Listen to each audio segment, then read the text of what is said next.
Сәлеметсіздер ме, құрметті көрермендер. Бүгін біз Индиго KZ сайтына кіріп, сол жерде жақын аралықта босайтын орындарды көретін боламыз. Ең алдымен Google-ға Индиго KZ деп жазып, Индиго 24 KZ сайтына кіреміз.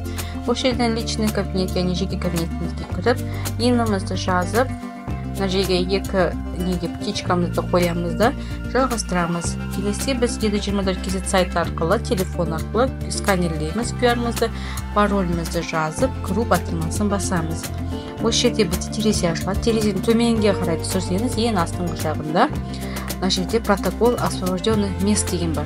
Осыған кіреміз. Осы жерді бассаңыздар, сіздерге жақын аралықта 12-сі күні бүгін ашылды, яғни 17-сі күні таңғы сағат 7-ке осы орында алуға болады дегенде, балаларға қажет садик орын бос, соны жасында қарап алу қажет болады.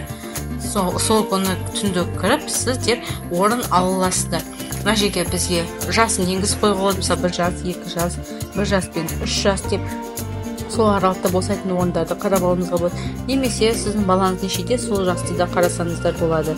Мысалы, 1 жас пен ГПК ясли сатта орын жақын аралықта босайтын орын жоқ екен. Соңғы орындар желтоқсан айында болған. Енді егер де біз 5 деп енгізетін болсақ, мына жерде частный детский сад Happy Land'да орын босайды.